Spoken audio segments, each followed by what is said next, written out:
Junior senior ভাই ও বোনেরা, আমার সহপাঠী ভাই ও বোনেরা, এখানে উপস্থিত আমার শ্রদ্ধেয় শিক্ষক মণ্ডলী, সবাইকে জানাই আমার সালাম, আসসালামু আলাইকুম। আজকে আমরা এখানে সমবেত হয়েছি মাকসুদা নূনের পদত্যাগ উপলক্ষে। মাকসুদা নূর নাকি নার্সদেরকে বলেছিল আমরা নাকি সেকেন্ড ক্লাসের যোগ্য না, মানে উনি ওই পদের যোগ্য, আর কেউ যোগ্য মনে করেন না। আমাদের প্রয়াত প্রধানমন্ত্রী শেখ হাসিনা প্রধানমন্ত্রী পদে শুধু উনাকে যোগ্য মনে করতেন, যোগ্য মনে করতেন না। দেশের মানুষ ওনাকে চায় নাই, একটা মানুষ ওনাকে চায় নাই, কিন্তু ওনাকে আমরা পদত্যাগ করিয়ে ছাড়ছি। অবশ্যই তো ওনার মানে কিছুই নাই, ওনাকে পদত্যাগ করতে আমাদের বিন্দু মাত্র সময় লাগবে না, আমরা যদি একতাবদ্ধ অবস্থায় থাকি। না পর্যন্ত আমাদেরকে আন্দোলন চালিয়ে যেতেই হবে। আমাদের যে প্রয়াত প্রধানমন্ত্রী ছিল উনি সবসময় প্রতিহিংসা রাজনীতি করতেন।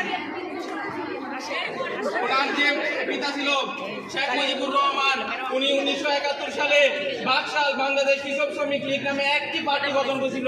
একদল রাজনীতি করবে, আর কেউ কিছু বলতে পারবে না। যদি উনার মতাদর্শের বিরুদ্ধে অন্য কেউ মুখ খুলতো তাহলে সরাসরি গুলি করে মানুষ মারা হতো। উনি তারপর থেকে কিছু মানে উনি নিজের কে রক্ষা করার জন্য একটা রক্ষী বাহিনী গঠন করে রক্ষী বাহিনীকে এতটা শক্তিশালী করেছিল যে তখনকার সেনাবাহিনীর থেকেও শক্তিশালী করেছিল, সেনাবাহিনীর থেকেও বেশি সুযোগ সুবিধা দিয়েছিল।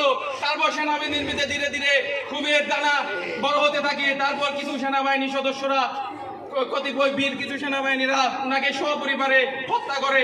এরপর থেকেই তিনি প্রতিহিংসা রাজনীতি এই বাংলাদেশে চালু করে। তিনি মানুষকে কিভাবে গুম খুন হত্যার মাধ্যমে ক্ষমতায় টিকে থাকবে এই পথ অনুসরণ করে। এরপর থেকে উনি ক্ষমতায় থাকার জন্য হাজার হাজার শত শত মানুষ হত্যা করে। তিনি ছাত্র জনতা এমনকি কোনো মানুষের মনের ভিতরে যে আকাঙ্ক্ষা উনি এটাও বুঝতে চাইছে না। উনি ওই পদে খালি নিজেকেই দেখতেন, আর অন্য কেউ কি চিন্তা করতে পারতেন না। এমনকি উনার দলীয় যে লোক ছিল উনারাও শুধু ভাবতেন যে উনার বিকল্প আর কেউ নেই, শুধু শেখ হাসিনাই নাকি বাংলাদেশের প্রধানমন্ত্রী করতে পারবে। কিন্তু ছাত্র জনতা, এই দেশের আম জনতা এটা চায় নাই এবং ওনাকে শেষ পর্যন্ত পদত্যাগ করতে বাধ্য করানো হয়েছে। তেমনি এই মাকসুদা নূরকে আমরা পদত্যাগ করতে বাধ্য করবো ইনশাআল্লাহ। আমাদের প্রধান উপদেষ্টা মহোদয় আমাদেরকে মানে জাতির উদ্দেশ্যে ভাষণ দিয়েছিলেন কিছুদিন আগে।